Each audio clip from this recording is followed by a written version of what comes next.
अस्सलाम वालेकुम, हमारी अली, आप देख रहे हैं मेरा चैनल। 3 दिसंबर 2025 को मोबाइल टैक्सेस के हवाले से एक अहम तरीन करारदाद जमा करवाई गई है। ये करारदाद बहुत इंपॉर्टेंट है, जहां पर ये फैसला किया गया है कि या तो मोबाइल फ़ोन्स पर भारी टैक्सेस को ख़त्म किया जाए या फिर इतना कम किया जाए कि हर बंदे की पहुंच में जो है ये मोबाइल हो और किसी को इतना ज़्यादा टैक्स अदा ना करना पड़े कि मोबाइल से ज़्यादा जो है वो टैक्स की जो है वो कीमत अदा करनी पड़ रही है और फिर हर बंदे की पहुंच से मोबाइल जो है वो दूर हो रहा है। तो ये जो मुतालबा है इसके असरात क्या आना शुरू हो चुके हैं, अगर नहीं आए तो कितने दिनों में असरात आएंगे और बहुत इंपॉर्टेंट असरात जो है आने की तवक्को की जा रही है। आज की वीडियो में इस पर बात करते हैं।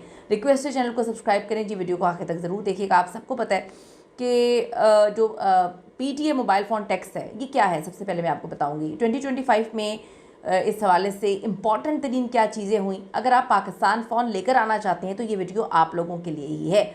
सबसे पहले इसकी जो रजिस्ट्रेशन और टैक्स है इसका पस मंज़र क्या आप लोगों को ये समझने की ज़रूरत है। जब कोई मोबाइल फ़ोन पाकिस्तान लाया जाता है या लोकल सिम जो है वो इस्तेमाल करना हो तो इस फ़ोन को रजिस्टर करना लाजमी होता है। ये रजिस्ट्रेशन निज़ाम जो है वो device identity registration and blocking system के ज़रिए किया जाता है पाकिस्तान में। रजिस्ट्रेशन के वक्त ही कुछ डिवाइसेस जो हैं वो टैक्सेस अदा करने पड़ते हैं। ये टैक्स फीसेस दरअसल जो है वो FBR के तहत आती हैं और फिर PTA सिर्फ जो है रजिस्ट्रेशन या फिर तकनीकी निगरानी करता है, टैक्स वसूली नहीं करता है।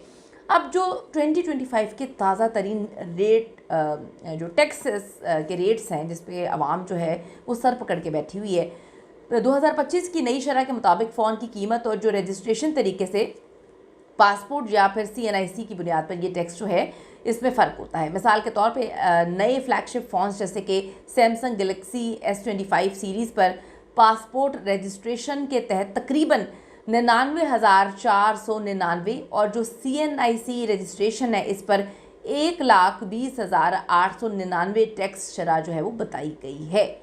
आम दरमियानी रेंज फ़ोन्स के लिए भी जो है टैक्स वो कम नहीं है। मोबाइल की कीमत और USD वैल्यू देखकर मुख्तलिफ टैक्सेस जो हैं वो उसकी जो है वो चीज़ें फिर मौजूद हैं। तो एक ख़बर जो ताज़ा तरीन खबर है जो कि बड़ी इंपॉर्टेंट है कि 3 दिसंबर 2025 को एक करारदाद जमा कराई जाती है जिसमें मोबाइल फ़ोन्स पर भारी टैक्सेस को या तो मुकम्मल तौर पर ख़त्म करना या फिर इतना कम कर देना कि हर बंदे की पहुंच में ये हो, उसका मुतालबा किया गया है। अलबत्ता एक और बयान बड़ा इंपॉर्टेंट है जिसमें कहा गया है कि जी PTA ने ये वाज़े किया है कि मोबाइल फ़ोन्स पे टैक्स या जो ड्यूटीज़ लगाई जाती हैं वो उनकी नहीं है बल्कि ये FBR की ज़िम्मेदारी है। यानी कि फ़िलहाल कोई बाज़ाब्ता ऐलान नहीं हुआ कि सारे टैक्सेस ख़त्म हो गए हैं, लेकिन ये करारदाद बड़ी इंपॉर्टेंट है जहाँ पर ये सवालात उठाए गए हैं। बताया गया है कि किसी मुल्क में ऐसा नहीं होता कि इतने पुराने मॉडल्स के भी मोबाइल अगर पाकिस्तान लाए जाएँ तो उस पर इतना भारी भरकम टैक्स हो कि आपका मोबाइल की कीमत जो है वो कम हो जाए और टैक्सेस की कीमत ज़्यादा हो जाए।